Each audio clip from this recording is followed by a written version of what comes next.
Coming up right now is the Space Show. This is your community radio station, 88.3 Southern FM. Welcome to the Space Show, presented by members of the Space Association of Australia. Hello, I'm Andrew Rennie, and on the panel and mission control, way back on Earth, we have Richard.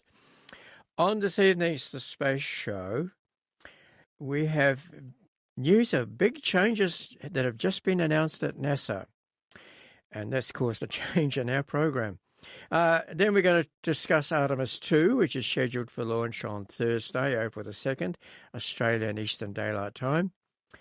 And then Space Association member Jeremy Kruckel will set out a policy as a compass for Australia's lunar future. And what did the Lunar Reconnaissance Orbiter discover? We'll find that out. And we turn the clock back 60 years to when Lunar 10 was placed into lunar orbit.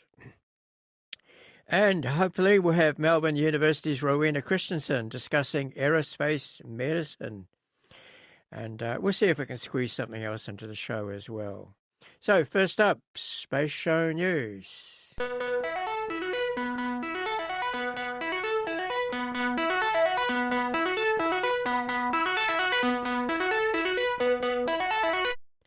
Overnight, Australian time, at NASA, there was a big powwow, big get-together of heads of the agency and industry leaders and all sorts of different people. And we don't have time to play the whole 7 hours of it and another hour of the press conference. So we're just going to hear Jared Isaacman, who set out some of the major changes that are going to happen. Big shake-up there at NASA.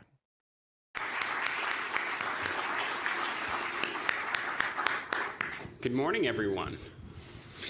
So we are calling today's event Ignition because it represents the start of a transformative journey for NASA. I'd like to begin by thanking the leadership of President Trump for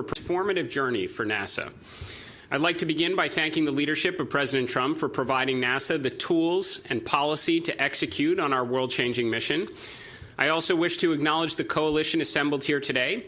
We have a bipartisan mix of members of Congress and staff from authorization and appropriation committees who have provided the direction and the resources. We have 35 international partner nations here, including ambassadors, ministers, and leaders of several space agencies who have worked alongside the United States in space for decades and will continue to do so on the journey ahead. And we have leaders from the most capable space industry in the world. NASA never undertakes these grand endeavors alone. The presence of all of you here today sends a very powerful message about what we intend to accomplish together. Now, in the few short months since I began this role, we have moved very quickly. We have taken action to cut bureaucracy with dozens of regulatory changes underway and more than 370 sections identified for deregulation. I've also issued numerous directives, with dozens more in progress, all focused on removing friction and empowering the workforce and accelerating logical execution. That urgency reflects the moment we are in. It reflects the reality of a very great power competition, the importance of our mission, and the expectations rightfully placed on this agency by the American people, and the consequences if we fail to deliver. Taxpayers support NASA because we can change the world in air and space and science and inspire the next generation along the way. But we cannot be spread thin trying to undertake dozens of externally imposed and self-inflicted distractions, jumping straight to the dream state at the expense of an achievable strategy. For too long, we tried to satisfy every stakeholder. The results of that approach are very well documented in OIG reports.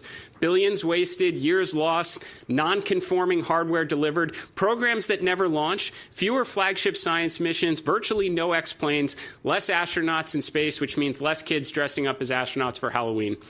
I don't like it, the president doesn't like it, and the American people have waited long enough for the headlines only NASA is capable of making.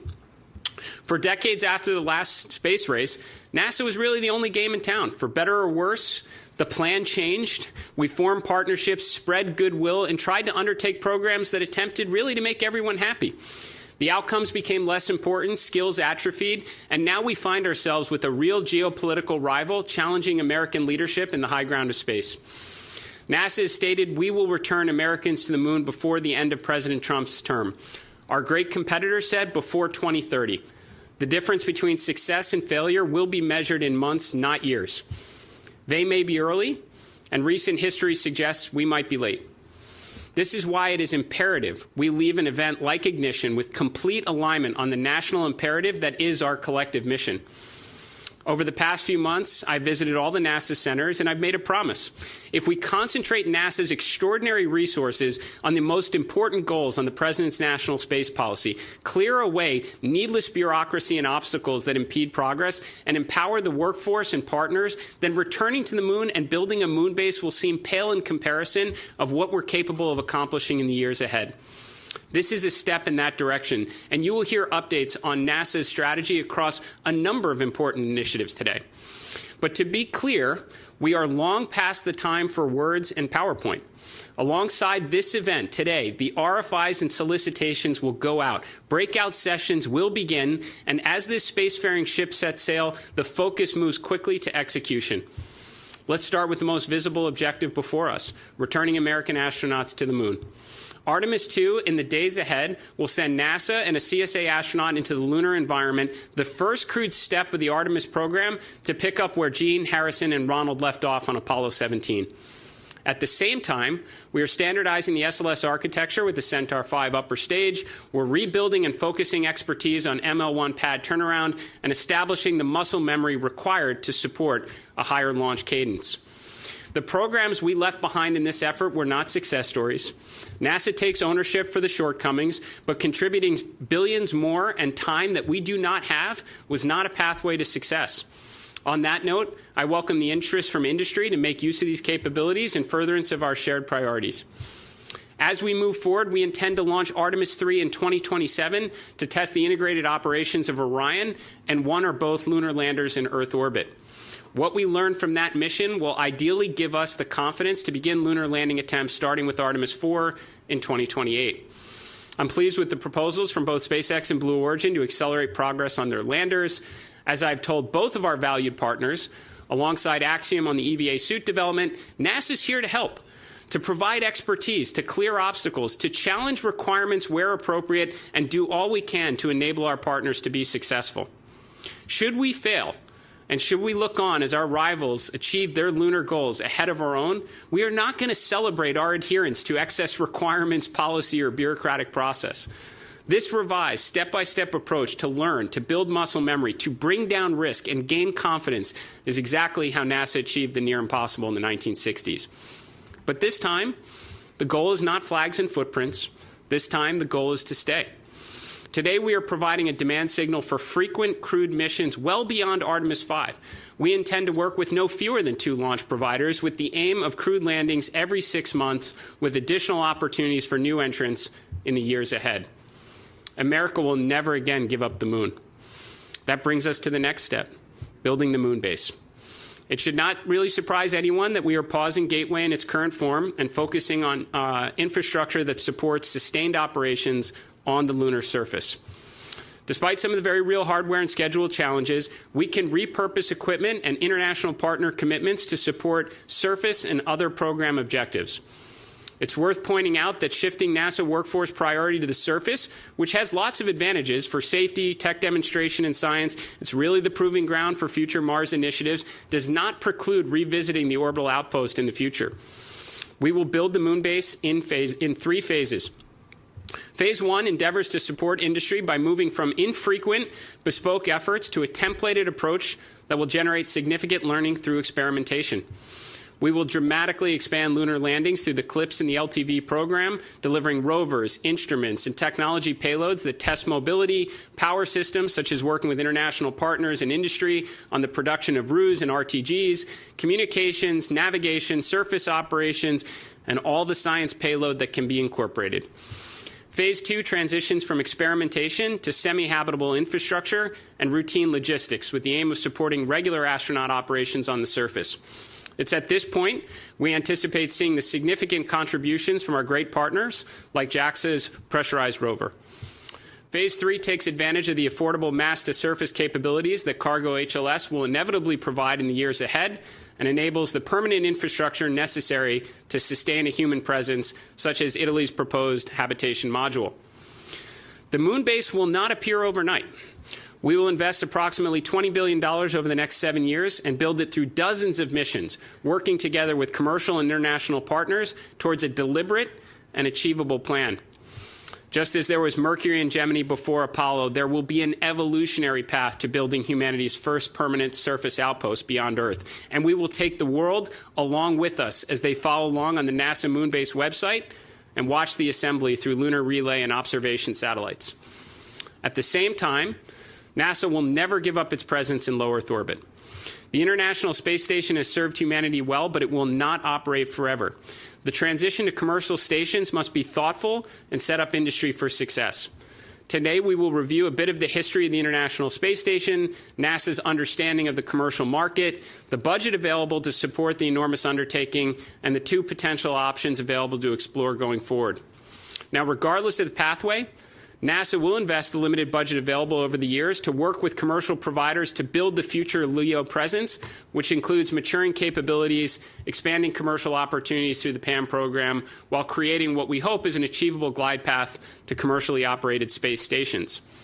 We will further signal demand for what we hope will be multiple crew and cargo transportation providers to support LEO requirements for decades into the future. Now, NASA cannot force an orbital economy to exist, but we will certainly do all we can to ignite one. Science and discovery remains at the heart of NASA's mission. Today we'll provide updates on exciting flagship efforts like Roman and Dragonfly, alongside new initiatives like Da Vinci, bonus scientific payloads on the Mars Telecommunications Network, and rideshares designed to expand the pace of discovery. Public-private partnerships will turn NASA into a force multiplier for science. We are willing to challenge our approach to Earth observation and space weather, work with constellation providers, find efficiencies with legacy missions still yielding great science, and invest in flagship undertakings only NASA is equipped to pursue.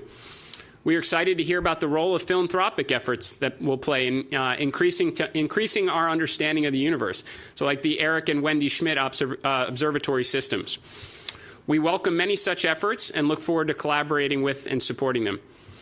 The moon base itself and all the components that go into its assembly will become an extraordinary platform for scientific discovery.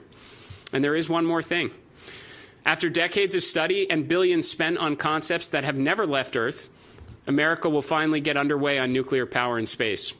We will launch the first of its kind interplanetary mission named SR-1 Freedom before the end of 2028, demonstrate fission power and the extraordinary capabilities to move mass efficiently in space. When Freedom reaches Mars, a year after launch, it will release the Skyfall payload of Ingenuity-class copters to continue to explore the Red Planet. This Pathfinder effort will open opportunities for commercial fission power providers, be that propulsion, surface applications, and ultimately unlock the capabilities necessary for sustained exploration beyond the Moon and missions to Mars and the outer solar system. Now, none of these efforts succeed without a very talented and capable NASA workforce. We are rebuilding NASA's core competencies. We are converting thousands of contractor positions to civil service and restoring the engineering, technical, and operational strengths expected of the world's most accomplished space agency. We are expanding opportunities for interns and early career professionals. In partnership with OPM and NASA Force, we are creating pathways for experienced talent from industry to serve at NASA through term-based appointments. And we are seeking to open opportunities for NASA employees to gain experience in the aerospace industry that is leading the world. Undertaking the near impossible should be extraordinarily difficult. It will require competence, ownership, dedication, and a great sense of urgency. We will recognize and reward only the hardworking contributors who deliver the intended outcomes. On that point specifically, we do not expect our partners to do this alone. We will embed NASA subject matter experts across the supply chain, attached to every vendor, subcontractor, and every part on the critical path, from Artemis acceleration to building the moon base. We will challenge the status quo where appropriate and help solve problems and pull in production. But to be very clear, we are not going to sit idly by when schedules slip or budgets are exceeded. Expect uncomfortable action. if that is what it takes, because the public has invested over $100 billion and has been very patient with respect to America's return to the moon. Expectations are rightfully very high. The taxpayers and their representatives in Congress should demand accountability from every vendor, every leader, every CEO if those expectations are not met. I know you all understand the message that's being delivered, and please know that I will be in the field alongside all of you doing everything we can to ensure the correct outcomes are achieved. Looking ahead, there is no shortage of exciting rocket launches, but we will also inspire the next generation through outreach, education, grants, and programs that bring the public closer to the work we do here at NASA. Expect to see NASA aircraft at air shows and public events as we celebrate America's 250th birthday, all with the aim of inspiring the next generation to grow up and take humankind even farther. Today is called Ignition for a reason. This is the moment where we should all start believing again, when ideas become missions and when hard work delivers world-changing accomplishments. NASA once changed everything, and we're going to do it again. The greatest days of science and discovery are ahead of us, and I welcome your support and commitments as we continue the greatest adventure in human history. Thank you.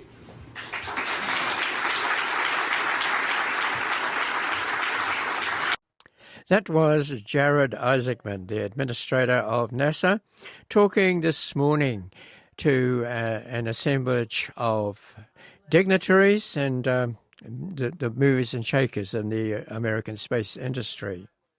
Now, Artemis 2, let's discuss that. It, as of about 5 o'clock when I checked, it's still on for April the 2nd, Australian time. You hear it referred to on the news as April the 1st, but it's April the 2nd. The launch window opens at 9:24. Well, launch window is the time during which they can launch, and that runs through for 2 hours from 9:24 a.m. Australian Eastern Daylight Time. There is another opportunity next day on April the 3rd, Friday, at 10:22. Again, a 2-hour window. And another one on April the 5th. There's no April 4 chance. April the 5th, 6th, 7th and 8th. And it does drift through the morning and into the afternoon as those dates progress. So hopefully, April the 2nd, 9:24 a.m., boom, off she goes to the moon. 4 people on board. And, that'll be quite exciting to see. Now, to Jeremy Kruckel. He's a member of the Space Association of Australia, right here in Melbourne. And he has an idea for a policy as a compass for Australia's lunar future. Let's take a listen. My name's Jeremy Kruckel. I'm here presenting my poster on Australia's policy and moving forward. And I'm also a member of the Space Association of Australia. Welcome to the Space Show. Australia's best lunar partner doesn't have to be a superpower. What do you mean by that? Well, what I'm saying here is that some agreements that we currently have in place, especially around the US and some ITAR agreements, means that we can't partner with other countries that are where we're not allowed to use that certain IP. And so what I'm saying is I really want to push for more sovereign capabilities in Australia so that we then have the ability to work with whatever partner we choose rather than sort of being limited at the moment. And is there any prospect of that actually happening? Sorry, say that again? Is there any prospect of that actually happening? Well, I think we're slowly moving towards that. I mean, with some of our companies here, like Gilmore Space and things like that, they're developing their own IP, so we won't be restricted like that. There's also groups like France would be a case where they're part of the Artemis Accords, but they're also working with China to do some projects. So it is possible for sure. We just have to make it really clear that no IP sort of mixes there. But I think we can do it. Yeah. So the ITAR restrictions of the United States are a serious problem for Australia? I don't think they're a serious problem, but they definitely restrict some things. I know that, for example, I'm really motivated to try to get our astronaut Catherine into space, And I'm not sure how to go about that at the moment. Either with ESA or NASA, there seem to be a few things happening, so that's slowing everything down. And so just as sort of a mental exercise, could we send her up with China? And probably not, because she has so much training and so on with the ISS, which is under ITAR.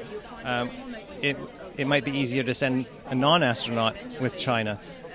So it's kind of an interesting position we're in, where we're limited because we have these agreements in place. So again, I think if Australia can come up with more of its own sovereign capability, we'll have more opportunities to work with more partners as they come up in the future. Well, thanks for joining us on the Space Show, Jeremy. No worries. Thank you very much. The thoughts of Jeremy Kruckel from the Space Association of Australia. Now, later we're going to be looking at Lunar 10, which was the first spacecraft ever to go into orbit around the Moon. But we're going to have a look at a more recent orbiter. This is the Lunar Reconnaissance Orbiter, which, to the best of my memory, was put into orbit around the Moon in 2009. What has it discovered in all those years? Let's take a listen. Since its launch in 2009, NASA's Lunar Reconnaissance Orbiter has been gathering incredible amounts of data about the Moon. This information has led to many scientific discoveries, shedding light on the Moon's history, composition, and potential for future exploration. One of the most heavily used instruments on LRO is its high-resolution camera system, which is able to capture incredibly detailed images of the lunar surface. By analyzing these images, scientists have been able to gain new insights into the Moon's geology and its evolution.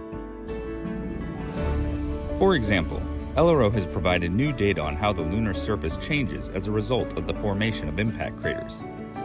During its years orbiting the Moon, LRO's camera has captured the immediate results of meteorite impacts on the surface, such as scattered debris and ejecta patterns on the surface. And since the Moon lacks an atmosphere, these newly formed craters remain essentially untouched over many years, allowing LRO to continuously measure and collect data on them. This means scientists can analyze a crater formed a year ago and use it to learn about craters that formed millions or billions of years in the past, giving us clues about the Moon's geologic history. We can't replicate this type of study on Mars or on Earth, since atmospheric conditions like wind are rapidly changing the surface. The Moon is therefore a unique environment for learning about our solar system. Another major focus of LRO's mission has been the Moon's South Pole. This region is of particular interest to scientists because of the detection of water, which will be a vital resource for future missions to the Moon. The data LRO has collected allows scientists to create detailed maps of the South Pole, leading to the discovery of large regions that appear to contain significant amounts of this water. These discoveries are important because they could help make future missions to the Moon more sustainable. Instead of having to bring all their own water with them, astronauts could potentially extract water from the lunar soil and use it for drinking, cooking, and even rocket fuel. The Lunar Reconnaissance Orbiter spacecraft is also equipped with a suite of scientific instruments that aid in exploration, including a laser altimeter called LOLA that is able to measure the precise elevation of the lunar surface. Using LOLA, scientists have been able to create the most accurate map of the Moon's topography to date, as well as improved lunar gravity models, both of which will help future exploration efforts. Finally, data from LRO has helped us better understand the composition of the lunar surface, shedding new light on the Moon's history. The data has shown that a wider range of compositions of volcanic rocks exist on the lunar surface than previously thought. We have found compositions of rocks that are not part of the Apollo sample collection, and evidence for volcanic activity that may have occurred only 50 million years ago. That's 950 million years after scientists had previously thought it ended. This information helps us piece together a geologic history of the Moon from just after its formation to the present day, information that will aid in understanding future samples collected by Artemis astronauts. Thanks to the incredible data gathered by the Lunar Reconnaissance Orbiter, NASA and the scientific community are making incredible strides in our understanding of the Moon. With every new discovery, we are one step closer to unlocking the secrets of our closest celestial neighbor.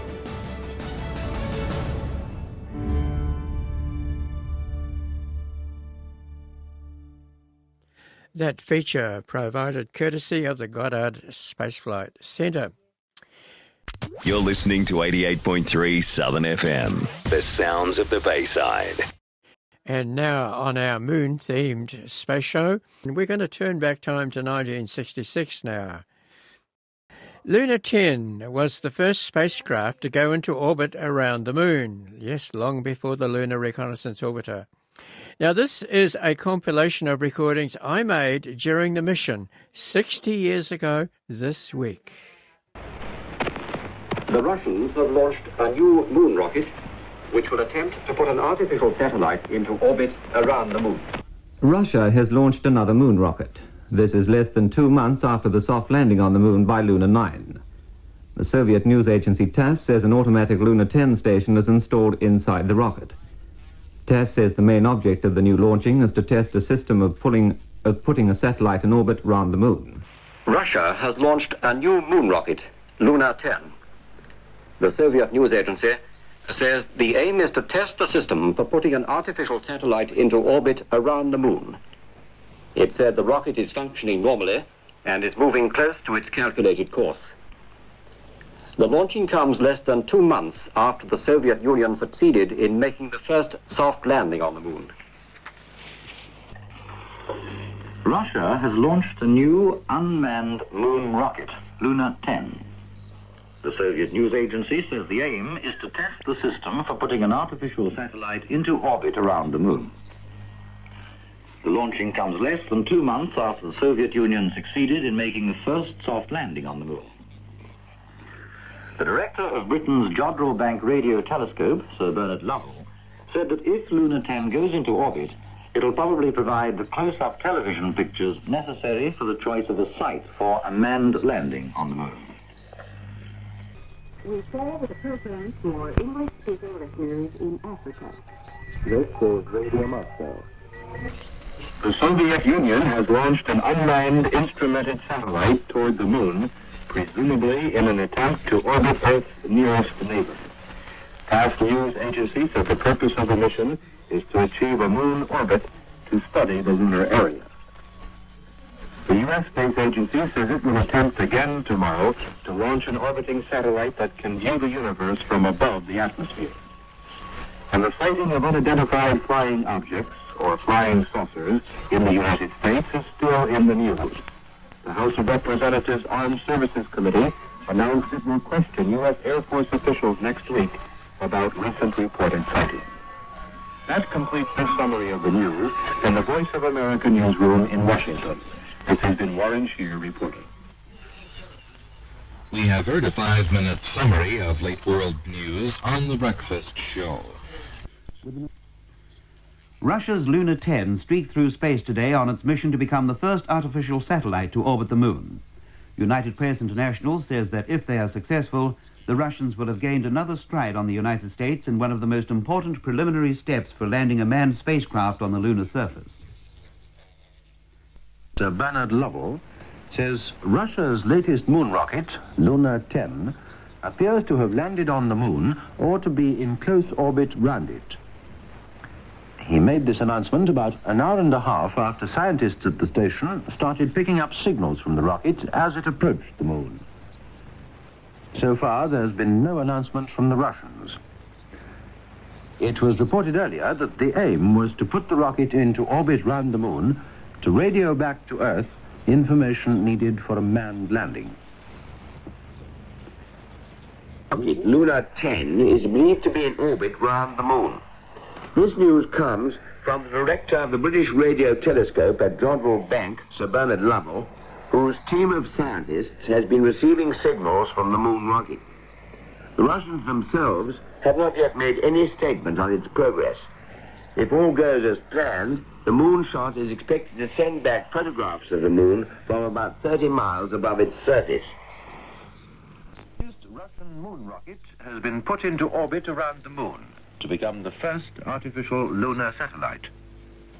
An announcement at the Soviet Communist Party Congress in Moscow says the spacecraft, Lunar 10, which was launched last Thursday, is circling the moon every 3 hours in an orbit varying in height from about 200 to 600 miles. Delegates to the Congress cheered loudly when the tune of the communist anthem, the International, was broadcast from the spacecraft to the Congress Hall. The announcement says the orbit was achieved by correcting Lunar 10's flight path by radioed signals last Friday. Scientific equipment on board is already sending back data about space near the moon. The Russians say their latest achievement marks a major stage in the exploration of the moon. As it traveled around the moon, the Soviet announcement said the satellite is sending back scientific information by means of a telemetric system. Party Congress is continuing its orbit of the moon and is reported functioning normally. The capsule contains radio equipment, a telemetric system, and instruments to study the moon and near lunar space. The vehicle is orbiting the moon every 3 hours. The Soviet news agency also said the lunar program calls for a special study of the moon's magnetic field, its gravity, and its temperature variations. The full story of the playing of the International at the Party Congress only emerged decades later. To fulfill its political role, the E6S probe was given a unique task of broadcasting a musical tune back to Earth. Engineers quickly developed a technical solution for the exercise, but an ideological question, which tune to play apparently became a stumbling block. The USSR's national anthem was an obvious first choice, but somebody within the political leadership decided that playing it from the moon could be interpreted as the Soviet territorial claim to the moon. The second choice was a patriotic song, My Native Land is Wide, but it was also found too nationalistic for the purpose. Finally, the old communist anthem, the International, was qualified as neutral enough to play from the lunar orbit. The Composers Union of the USSR, the most authoritative music institution in the country, supplied Barbican's team with a note sequence, complete with frequency and duration for each note. Engineers then fashioned an electronic music box, featuring solid-state oscillators made out of quartz and a programming device, which determined in which order generators would produce sounds and how long each note would last. As participants of the project recalled, the resulting performance would not exactly rival a symphony orchestra, but it was more than satisfactory for an electronic synthesizer installed on a small lunar orbiter. The first task of the mission control was to broadcast the performance of the International into the Kremlin's palace, where the 23rd Congress of the Communist Party had already been in session since March 29. The historic transmission had to take place exactly at 10 o'clock Moscow time on April 4, as the Congress was to close. On the eve of the event, controllers conducted a rehearsal of the broadcast, and since everything worked well, they happily retired for the night. However, when they activated their musical device next morning in the final test, to their horror, they discovered that the melody stutters. It was determined that one of the oscillators had failed, causing the device to skip a note. Terrified engineers were agonizing what to do next. Although 13 years had passed since the end of the Stalinist terror, but plenty of Soviet apparatchiks inherited enough paranoia to turn the broken record into a politically motivated sabotage. Fortunately, controllers quickly came up with a solution. As the newly elected candidate to the Politburo Sharaf Rashidov announced the creation of the artificial lunar satellite, and asked around 5,000 delegates to raise for the performance of the International, Mission Control initiated the faulty broadcast from the lunar orbit, while simultaneously plugging a perfect recording from the previous night's transmission into the communications channel with Moscow. A small group of conspirators, who organized the broadcast, had kept their secret for 3 decades. The story was revealed only 5 years after the collapse of the USSR, in the biography of Georgy Barbakin published in 1996. The International was then rebroadcast during Cosmonautics Day on April 12, on the May Day holiday, during the Victory Day celebrations on May 9, and finally, at the opening of the Young Communist Komsomol Congress. Now, I didn't record that tune at the time. And these days, the only recording I can find on the internet is a snippet from an old Soviet propaganda movie on a Russian website. This is the snippet. К победе Советского Союза в космосе автоматическая станция «Луна-10» стала первым в мире искусственным спутником Луны. Об этом замечательном событии рассказывает профессор «Интернационал».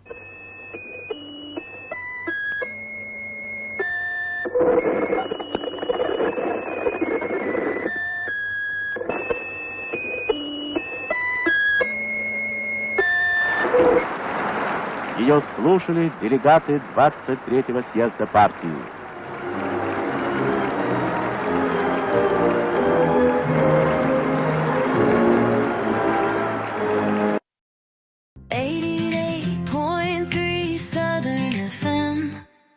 You're listening to The Space Show with Andrew and Richard. One of the things they'll be doing on the Artemis 2 mission that's sending 4 people around the moon and back to Earth again is biomedical experiments. That is testing, the effects of space, radiation and weightlessness and all that sort of stuff on them. Well, Rowena Christiansen is at the medical school of the University of Melbourne. And she's got an interest in aerospace medicine. And I caught up with her at a conference late last year at Monash University. Here's what we discussed. Yes, thanks, Andrew. My name is Dr Rowena Christiansen, and I'm the Space Health Lecturer at the University of Melbourne. Welcome to the Space Show, Rowena. You had a very interesting set of posters at the conference. Could you tell me about them, please? Yeah, sure. I had 2 posters which we're displaying this year. The first one was a joint research project with one of my students, and that was looking at the question of whether it's a good thing or not to take out people's appendix before they go on expeditions. For instance, if they go to Antarctica or they go to space. And it turns out Australia is the only country that insists on doctors having their appendix out before they go to Antarctica. So we wanted to find out whether this was something that didn't cause a problem at all, or whether there might be some harm to come out of that. So we did a literature review and we looked at the risk of both short-term and long-term complications. And our research found some really interesting things. The first would be that going back 20 or 30 years, people have done research which has shown that the appendix is an important part of the gut immune system, and it's a reservoir for good bacteria. So if you get an infection in your gut, it sends out a whole lot of good bacteria to fight the infection. And so it contributes to your immune system and your overall well-being. And if you take out somebody's appendix, there's a risk of short-term complications from surgery, like wound infection, for instance. And in the longer term, there's a risk of what's called adhesions inside the abdomen, which are fibrous bands, very inflexible, and they can do things like get twisted around the bowel and cause bowel obstructions, which is a medical emergency. And there's also a risk of increased serious health conditions like cardiovascular disease and also some forms of cancer. So overall, we feel that you're better off keeping your appendix than not having your appendix. I remember when I was a kid that tonsillitis and appendicitis were the 2 reasons that children had operations. Yes, well, that's right. Acute appendicitis, or at least suspected appendicitis, is relatively common, particularly in younger people. And in the olden days, it used to be that if you suspected it, you'd just simply take it out and think no more about it. But over the years, antibiotics have been shown to be a very good treatment for uncomplicated appendicitis. And there's some interesting studies from French nuclear submarines that show that even if you have a perforated appendix, if you put in drainage through the skin and treat people with antibiotics, they can not only survive but effectively recover. So we now have more options, and so it's not necessary to take out the appendix at the first instance. And there's also a lot of appendices that are taken out that aren't actually infected when they do the pathology on them. So that's also a bit of a problem, that they didn't need to be taken out in the first place, and it was some other problem that was causing the pain. So if I'm going to go to Mars, which it won't happen, of course, I don't need to go to hospital first. No, we certainly wouldn't recommend that. And another reason is what I mentioned earlier about it being an important part of the immune system, because space already has a negative effect on people's immune systems. It gets what's called a bit dazed and confused and doesn't work as well. So if your immune system's already compromised, you don't want to be taking out your appendix and make your immune system even more compromised. And you said you had so I noticed you have a second poster here. What's that about? Yes, I did. That one is about aerospace medicine, education and training. And Australia is one of the countries around the world that doesn't have any pathway for people to become space doctors. And the existing pathway we have here in Australia very much focuses on aviation as opposed to the combination of aviation and space medicine. So there's actually a lack around the world of access to what we describe as an accessible and affordable aerospace medicine education, training and accreditation program. It needs to be accessible, so for instance an online certificate, diploma, masters in aerospace medicine. It needs to be affordable, and the only masters in aerospace medicine at the moment is at King's College in London, and it costs about $80,000 just for tuition. And you need to move to London for a year. You can't earn any money while you're there, so you can quickly see the costs add up. And the only people I know who've been able to do it have actually been paid for by the Australian Air Force, for instance. And then in terms of training, it's like any profession, you want to get hands-on training to be competent. And so at the moment, you need to be either a European citizen or an American citizen to actually be allowed to go into the space centres and get experience in mission control. So we have to find different ways of achieving that.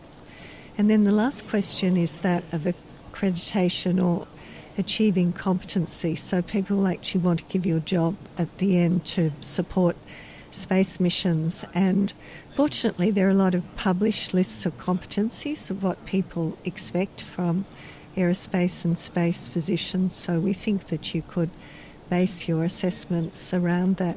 So that's our big idea, but what we really need is we need the support of an academic institution that would be willing to help provide courses at low or no cost, and also funding to get the whole program up and running and assist people with access to training opportunities. And there really is a big need for that, not only in Australia but in many other countries around the world who just don't have access to that kind of aerospace medicine education and training. And also there are a lot of people in the US who can't get access to the limited number of training places. So it really could be a win-win, and we hope that we might be able to get some more people behind the idea and actually start developing something. Okay, most people's ideas of space medicine, aerospace medicine, would come from the Mercury days when they had the Lovelace Institute, and they probed, every imaginable opening in the human body. Yes, well, I guess in those days they really didn't know much about the human body in space. They didn't even know if people would be able to survive. And so they started with animals, and then they progressed to Mercury with a single astronaut and Gemini with the 2 astronauts. And by then they figured out people could survive, and what they've learned from Mercury and Gemini was really important in actually being able to carry out the Apollo missions. And then they went on to various space stations, including Mir and the International Space Station, and a lot of research was done on the Space Shuttle as well. So really these days we're benefiting from over 60 years of research into space medicine, but it did all start with Mercury and John Glenn's first flight. So you see that Australia has quite a good opportunity then to get into this field. Well, there are a lot of people who are interested in it and very keen to be involved, but we do face these structural barriers, particularly with regard to the European Space Agency and America. America has these regulations which are called ITAR, the International Traffic on Arms Regulations, I think that translates as, and then another one called EAR, which is another limitation on sharing information with non-citizens. So it's extremely hard for us to get access to hands-on training as a non-citizen, and that at the moment is the biggest roadblock. But also the access to education that people can actually afford to do is a really big roadblock, because being in this part of the world, there's nothing available here, so we really have to look overseas unless some kind university here agrees to support the idea of developing our own program. Well, thank you for joining us on the Space Show, Rowena. Thank you very much. It's been a pleasure to be with you today. From the University of Melbourne's Medical School, that was Rowena Christiansen. As you heard, very much interested in aerospace medicine. And I was speaking to her at Monash University late last year. That's the city campus of Monash University. Well, we're going to round out our show with a little promo for a feature that is available on our website. I'll give you the website address later. Lunar Science.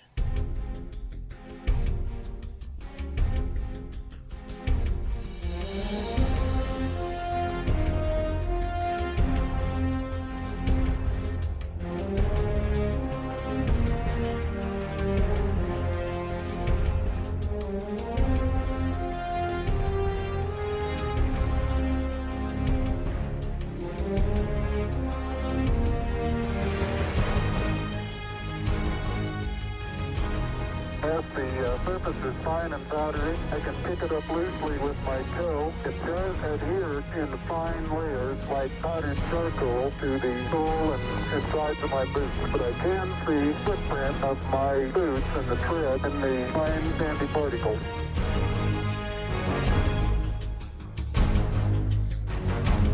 Welcome to Lunar Science, the series in which we discuss the scientific investigation of the Moon and its environment in the Artemis era.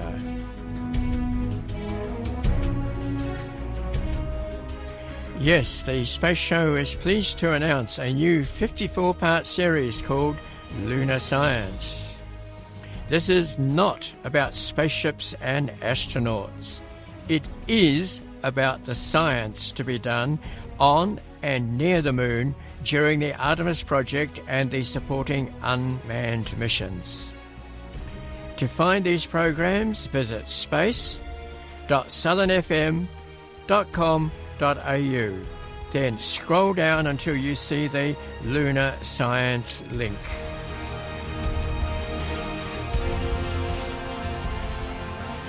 Once again, Lunar Science is available online at space.southernfm.com.au.